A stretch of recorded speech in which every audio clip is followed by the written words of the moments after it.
शुरू अल्लाह के नाम से जो बड़ा मेहरबान और नहायत रहम करने वाला है। अस्सलाम वालेकुम। तो कैसे हैं आप सब। आज हम बना रहे हैं सरसों का साग। बहुत ही ज़बरदस्त स्टाइल में बनाएंगे। इतना जायकेदार और मज़ेदार सरसों का साग बनेगा कि जो एक रोटी खाता है वो दो रोटी खाएगा। इतनी जायकेदार और मज़ेदार सरसों के साग की रेसिपी मैं आपको देने वाली हूँ। आप लोगों को बहुत पसंद आएगा। एक मरतबा ज़रूर ट्राई कीजिएगा मेरी रेसिपी से। अगर रेसिपी पसंद आए तो एक प्यारा सा लाइक और एक प्यारा सा कमेंट कर लें। चैनल पर न्यू है तो सब्सक्राइब कर लें। वीडियो स्किप किए बगैर पूरी देखिएगा ताकि आप जान सकें कि ज़बरदस्त सरसों के साग हम कैसे तैयार करेंगे, बहुत ही आसानी के साथ और बहुत ही जायकेदार। तो बगैर टाइम ज़ाय किए मज़ेदार ये सरसों के साग की रेसिपी शुरू करते हैं। बिस्मिल्लाहिर्रहमानिर्रहीम। तो यहाँ मैंने सरसों का साग ले लिया है। एक गुत्थी सरसों का साग ले लिया है। अभी साग आना शुरू हुआ है और ताज़ा साग है। तो ये एक गुत्थी सरसों का साग लेकर मैंने जो एक्स्ट्रा उसकी डंडियाँ थी वो अलग कर दी और सरसों का साग अलग कर लिया। तो ये मेरे पास है पालक। पालक की भी हमने एक गुत्थी ले ली और एक गुत्थी लेने के बाद इसमें से जो साफ़ पालक है उसे हम निकाल लेंगे। अगर इसमें कोई ख़राब है तो उसे हम ज़ाया कर देंगे। देखें एक एक डंडी देखकर इसमें से पालक है साफ़ सुथरा हम निकाल लेंगे। तो पालक के साथ बनाए सरसों का साग बहुत ही मज़ेदार बनता है। पालक के बग़ैर तो साग बन ही नहीं सकता। पालक भी माशाल्लाह फ्रेश आया हुआ और साग भी आना शुरू हो गया है। तो पालक की भी इसी तरीके से हमें सारा साफ़ करके डंडियाँ अलग कर दूँगी। हल्की हल्की डंडियाँ हम इसकी रख चुके हैं। तो ये देखें इस तरीके से पालक जो है बेशक आप थोड़ा मोटा मोटा कटिंग कर लें क्योंकि पालक जल्दी गल जाता है और सरसों का साग थोड़ा सा टाइम लेता है। उसे आप बिल्कुल बारीक बारीक कटिंग करें और पालक जो है बेशक आप बारीक कटिंग करें या मोटा कटिंग करें। तो मैं पालक जो है थोड़ा मोटा कटिंग कर लूँगी। इसके बाद मैं कटिंग करूँगी सरसों के साग की। एक गुत्थी सरसों का साग और एक गुत्थी पालक लेने के बाद हम पालक की कटिंग कर चुके हैं। देखें मोटा मोटा कटिंग कर लेंगे। मोटा मोटा कटिंग करने के बाद साथ ही हम इसके सरसों के साग की कटिंग कर लेंगे। दोनों इकट्ठी कटिंग कर लेंगे। सरसों का साग मैंने ले लिया, एक गुत्थी सरसों का साग लिया। इसे कोशिश करेंगे जितना हो सके इसकी बारीक कटिंग करेंगे। अगर थोड़ा मोटा भी हुआ तो खैर है। हम बनाएंगे मट्टी की हांडी में। मट्टी की हांडी में बहुत ही जल्दी सब्ज़ी या साग वगैरह बन जाता है और बहुत ही जल्दी गल भी जाता है, यानी कि जल्दी पक भी जाता है।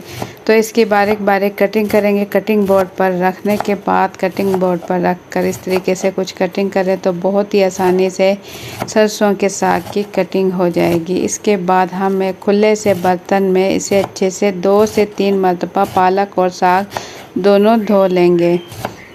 आप चाहें तो कटिंग करने से पहले भी आप इसे धो सकते हैं। मैं जो है कटिंग करने के बाद ही इसे धोती हूँ। इसमें जो भी मिट्टी या रेत वगैरह होती है वो बहुत ही अच्छे तरीके से साफ़ हो जाती है। कटिंग करने के बाद बहुत अच्छे तरीके से मिट्टी वगैरह अच्छे से साफ़ हो जाती है। तो इस वजह से मैं पहले कटिंग करने के बाद ही इसे धो लूँगी। और इसके बाद यहाँ मैंने मिट्टी की हांडी में पानी रख दिया है। तकरीबन 1.5 गिलास, 1 से 1.5 गिलास मिट्टी की हांडी में पानी मैंने पहले से गर्म होने के लिए रख दिया था। पालक और साग अच्छे से धोने के बाद तमाम पालक और साग इसके अंदर मैं डाल दूँगी। पानी अभी पकना नहीं शुरू हुआ। जैसे ही पानी पकेगा इसके अंदर साग भी पकेगा तो साग खुद ब खुद नीचे चला जाएगा। अब मिट्टी की हांडी में माशाल्लाह साग देखें भर चुका है। इसे लो टू मीडियम फ्लेम पर पकाएंगे हल्का सा ढक्कन ढककर। तो हरी मिर्चें यहाँ मैंने ले ली है 12 से 15 अदद देसी हरी मिर्चें हैं। देसी हरी मिर्चों के साथ बनाए सरसों का साग चचरा साग और बहुत ही मज़ेदार साग तैयार होगा। हरी मिर्चें जितनी हो सके ज़्यादा इस्तेमाल करें। थोड़ी सी लाल मिर्च भी ऐड कर सकते हैं। अगर आपके पास देसी हरी मिर्चें हैं तो हरी मिर्चों में ही बनाएं। अगर मिर्चें नहीं हैं तो लाल मिर्चों में भी आप बना सकते हैं। हरी मिर्चें में ज़्यादा जायकेदार साग तैयार होगा। तो इसे बारीक बारीक कटिंग कर लेंगे। 12 से 15 अदद हरी मिर्चें ली, इसे हमने धो लिया। धोने के बाद इसे काट लेंगे, मोटा मोटा कटिंग कर लेंगे। और कटिंग करने के बाद जो हमने साग उबालने के लिए रखा है मिट्टी की हांडी में, इस साग के अंदर ही हम हरी मिर्चें इस टाइम डाल देंगे। साग डालने के बाद साथ ही हरी मिर्चें इसके अंदर ऐड कर देंगे और इतनी फ्लेम पर इसे पकाएंगे कि इसका पानी बाहर ना आए और अंदर ही साग पकता रहे। चम्मच से थोड़ा सा अंदर करेंगे तो ढक्कन इसका थोड़ा सा खुला रखेंगे ताकि इसका पानी बाहर ना आए और अंदर ही पके। और मिट्टी की हांडी में अगर आप बनाएंगे तो बहुत ही जल्दी साग तैयार होगा और बहुत ही अच्छा सा गल जाएगा। जब अच्छा सा गलेगा तो घोटने में भी आपको ज़्यादा टाइम नहीं लगेगा। तो ये देखिए माशाल्लाह से तकरीबन 15 से 20 मिनट गुजर चुके हैं और पानी इसका बिल्कुल खुश्क होने लगा है। हल्का हल्का सा पानी और साग माशाल्लाह से अच्छा सा गल चुका है। चूल्हे से मैं साग उतार चुकी हूँ और धुआंधार, ये देखें धुएँ अब भी है। गरम बहुत है साग क्योंकि मिट्टी की हांडी में बन रहा है साग। तो ये मिट्टी की हांडी में अगर चूल्हा बंद भी कर दें तो देर तक साग या कोई सालन गरम रहता है। तो इसे हम घोट लेंगे। तकरीबन 4 से 5 मिनट में ही हमारा साग घुटकर ज़बरदस्त तैयार हो जाएगा। घोटने की मदद से इसे घोट लेंगे। हरी मिर्चें हम इसके अंदर ऐड कर चुके हैं और साथ ही इसमें डाल देंगे लाल मिर्चें और सिर्फ नमक मिर्च का हम इसके अंदर इस्तेमाल करेंगे। बाकी के मसाले हम ऐड नहीं करेंगे। हरे का नमक इसके अंदर ऐड करेंगे 1 चाय का चम्मच और पिसी हुई कश्मीरी लाल मिर्च है मेरे पास। ये ज़्यादा तेज़ नहीं होती इसीलिए हम इसमें 1 चाय का चम्मच पिसी हुई कश्मीरी लाल मिर्च ऐड करेंगे और इसके बाद इसे घोट लेंगे। इसके अंदर हम ज़्यादा मसालों का इस्तेमाल इसलिए नहीं कर रहे ताकि इसकी अपनी ग़िज़ाइयत बरकरार रहे। सिर्फ इन्हीं मसालों के साथ आप बनाएं, ज़बरदस्त साग तैयार होगा। तकरीबन 2 चाय के चम्मच इसके अंदर हमने आटा ऐड किया।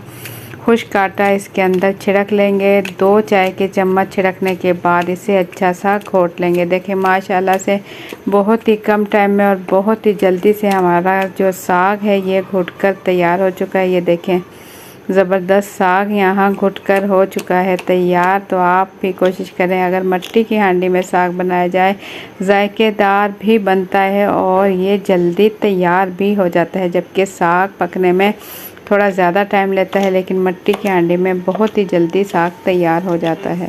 साग अच्छा सा घोटने के बाद चूल्हे पर रख चुकी हूँ मैं और इसके अंदर मैं ऐड कर दूँगी 1 कप दही।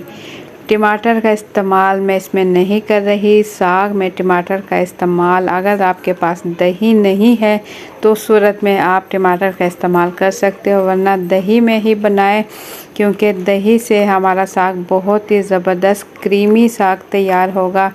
क्योंकि दूध के साथ दही बनाया जाता है और जब दही फुल मिल्क दूध के साथ आप दही बनाएं और ये दही आप साग के अंदर यूज़ करें तो इससे क्रीमी साग और बहुत ही जायकेदार खुशबूदार साग तैयार होगा। 1 कप दही मैंने इसके अंदर ऐड किया और ऐड करने के बाद इसे हम पकाएंगे तकरीबन 4 से 5 मिनट चूल्हे पर।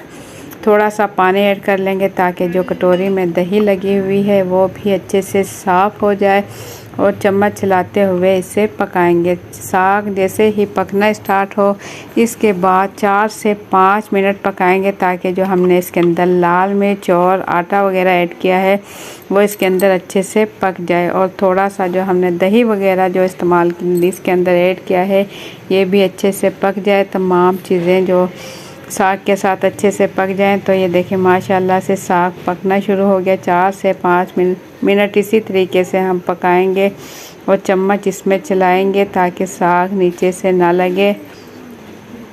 तो गर्मा गर्म मज़ेदार साग यहाँ हो रहा है तैयार। इतनी देर में अगर आप लोगों को मेरी वीडियो ज़रा सी भी पसंद आए तो एक प्यारा सा लाइक कर लें। चैनल पर न्यू है तो सब्सक्राइब कर लें। देखें माशाल्लाह से ज़बरदस्त क्रीमी साग बिल्कुल रेडी हो चुका है। तो बस इसी टाइम 4 से 5 मिनट गुजर चुके हैं। चूल्हा बंद कर देंगे और हम इसका तड़का तैयार करेंगे। तड़का तैयार करने के लिए हम ले लेंगे प्यारा सा फ्राई पैन और इसमें डाल देंगे आधा cup cooking oil.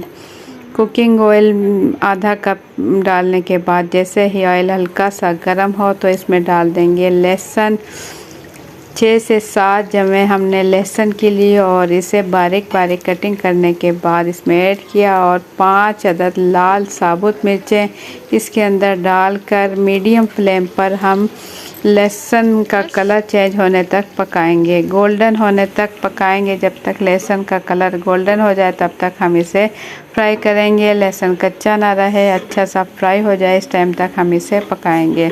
Fry pan हल्का हल्का हिलाते रहें ताकि हर साइड से लहसुन अच्छा सा फ्राई हो जाए।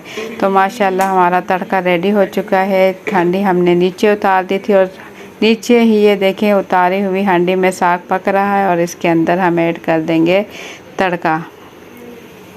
माशाल्लाह बहुत ही ज़बरदस्त देखने में और खाने में तो माशाल्लाह बहुत ही जायकेदार और टेस्टी साग हमारा बिल्कुल रेडी हो चुका है। देखें थोड़ा पतला लग रहा है लेकिन अभी ये ठंडा होगा और ठंडे होने के बाद मज़ीद थोड़ा ये सख्त हो जाएगा।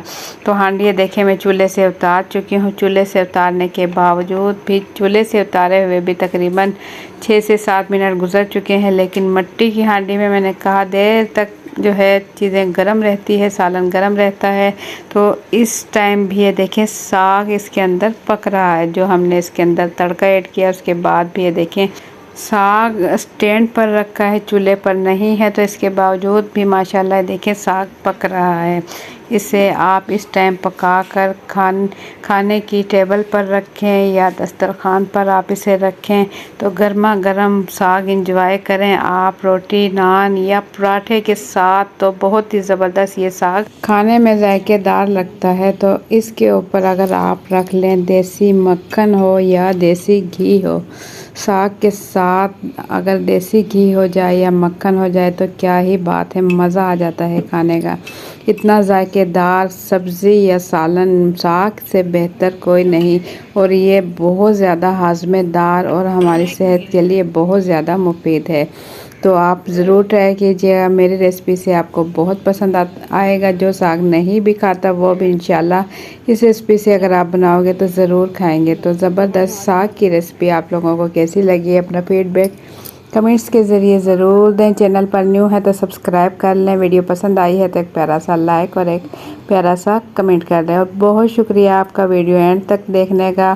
प्लीज़ कमेंट में ये ज़रूर बताइएगा कि आप वीडियो कहाँ से देख रहे हो, किस मुल्क या किस शहर से देख रहे हो। ये अगर आप कमेंट करते हो तो मुझे दिली खुशी होगी। आपका बहुत शुक्रिया वीडियो एंड तक देखने का।